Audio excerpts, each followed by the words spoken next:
right. Our last question comes from, they say her name is Lauren, but it's Laren. Laren Ford at BuiltFordTough15. She says, this is an interesting question. I think she was coming out of a dieting phase when she asked this. So we'll take this as like a post-dieting context.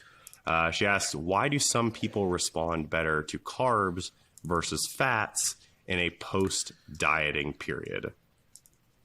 Or even do they? Do they even respond better?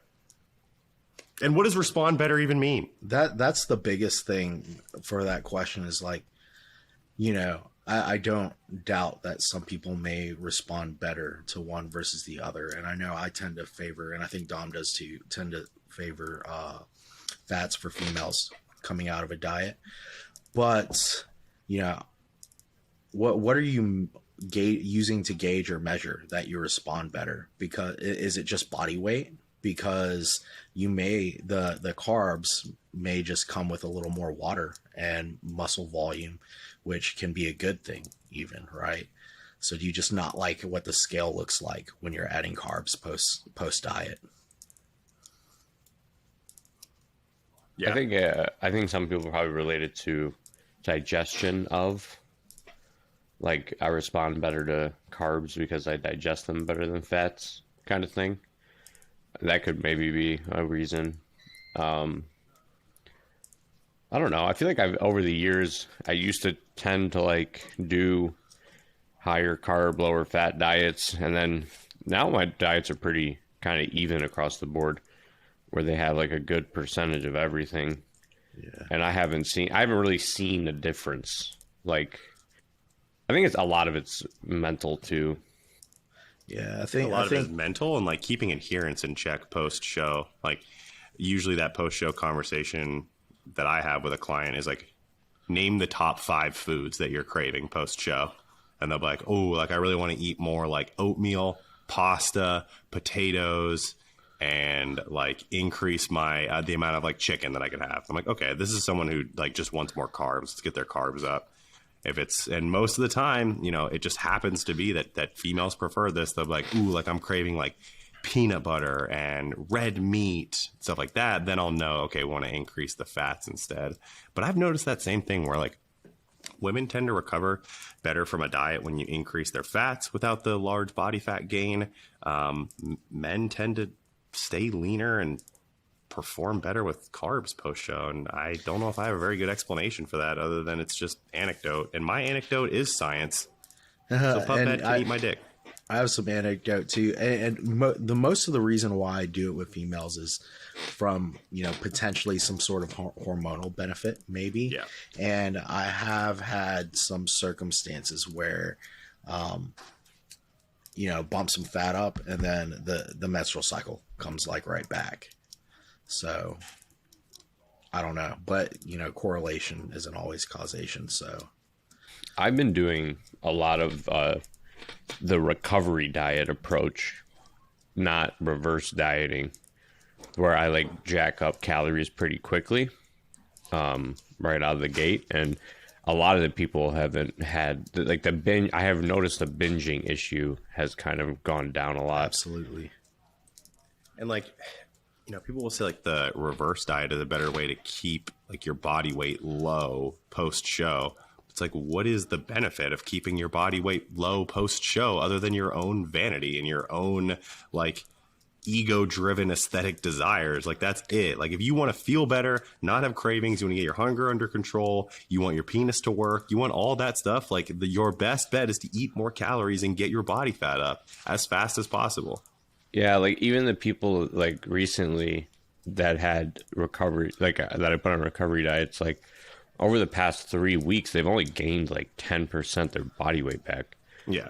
Which isn't like to 2 of the girls, it was only, so it's over 3 weeks they've gained back 10 pounds.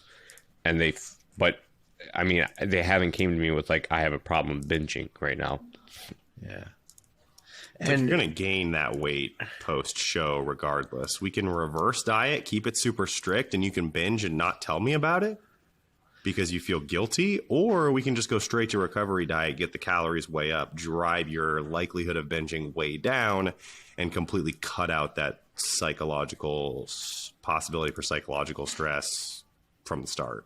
And if you're really lean, you know, and in some divisions, you don't have to be that like shredded or anything. But if you're really fucking lean, adding 10% of your body weight back, you're still pretty damn lean. You know, and a lot of that 10% of your body weight isn't going to be like, it's going to be transient body weight in that you're holding on to a lot of fluid and a lot of glycogen that you filled out, that if you were to then go back to your prep diet and reduce your carbs, like all of that water and carb would flush right out. And if you gain 10 pounds, 8 of it would be gone in 7 to 10 days. Yeah. So keep that in mind as well.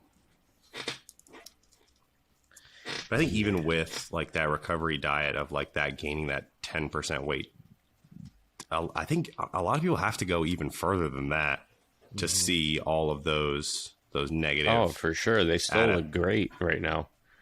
Yeah. Because what's that 10% body weight? It's not 10% body weight in fat. No. You know, a lot of it's fluid and glycogen because, you know, you're coming off of a really depleted state. And even if you carb up for your show, you're never 100% full. Yeah. What I've been actually doing lately with my clients is trying to drive them significantly leaner going into peak week so that we can peak on way, way more food. And a lot of them will come out of peak week and be like, I just had a week of like everything that I could possibly want in terms of food. Like, I'm not super hungry. Like, I'm ready to get back onto a plan. Yeah, I think that's why I wasn't too food focused after too. Like, I ended dieting at pretty good calories. I was hungry as fucking shit for like 6 weeks. I was hungry after, but like Yeah. I didn't binge a lot. I didn't really binge after. I've definitely had it both ways. I've definitely gone absolutely wild after shows. I've kept it super controlled. I don't know.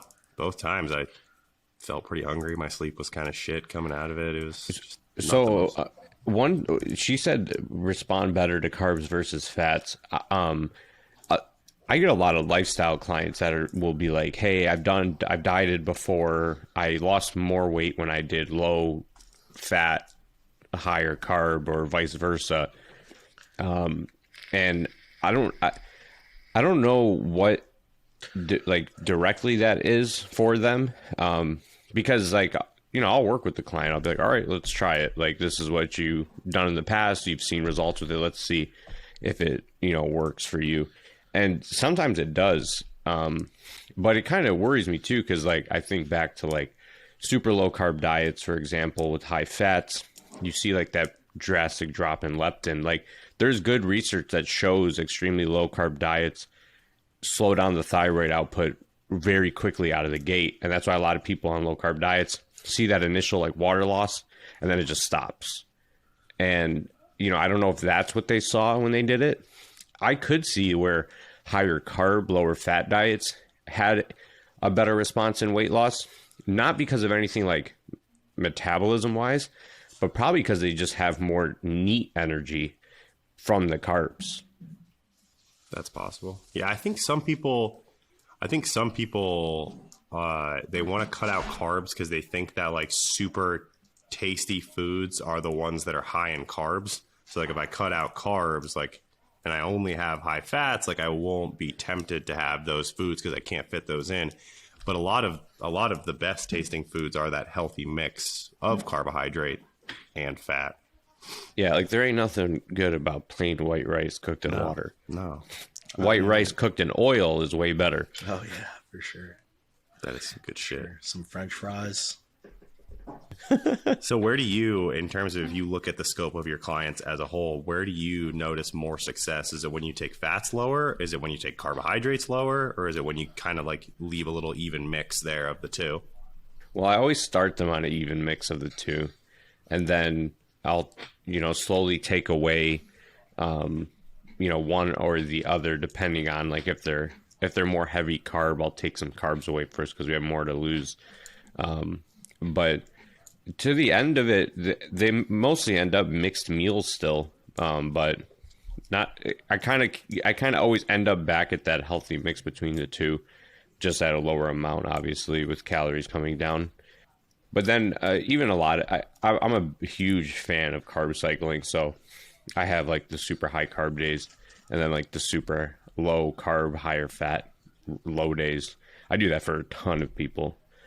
I like to do an even mix too, but largely just because I just know from my own personal experience, and I think a lot of people share this, is that having a big shock to your diet, a big change, can sometimes be, you're just like, oh, damn it.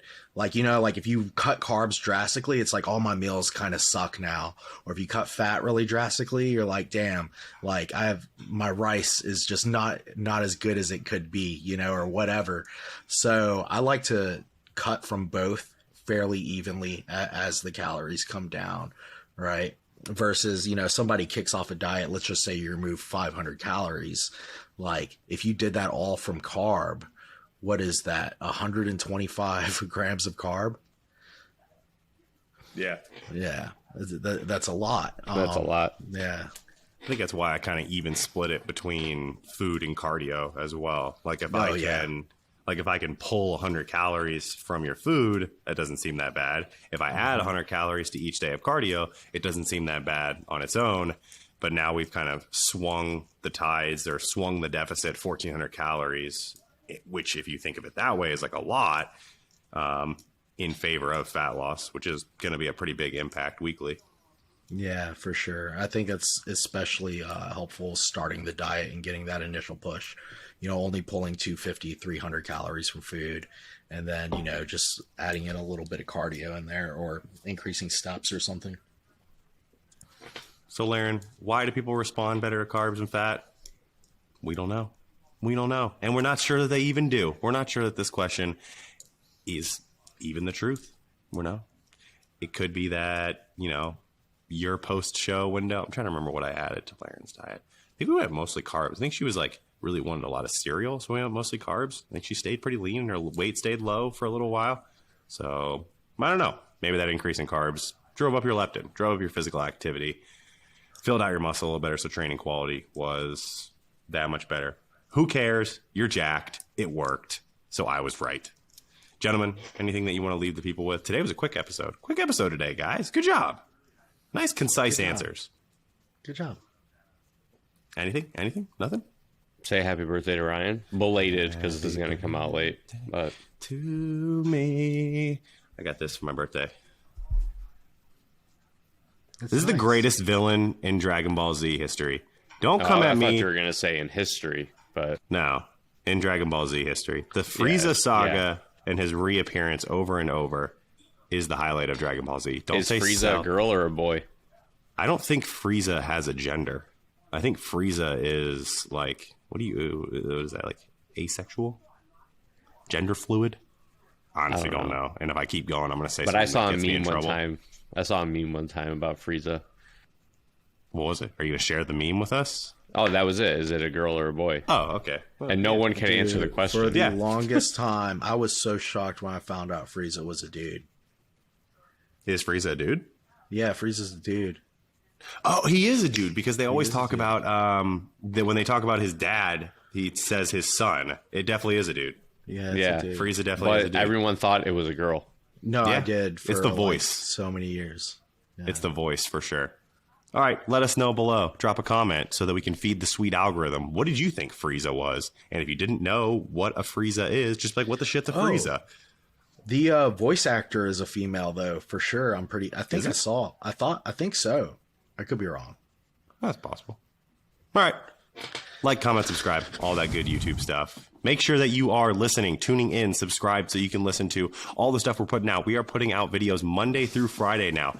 Every Monday, you are going to get an episode of Kuza's Corner, Dom's own single-person podcast. I listened to last week's episode. Big approve. I gave it that nice thumbs up to feed the algorithm. We'll see you on the next one. Till then, stay gifted.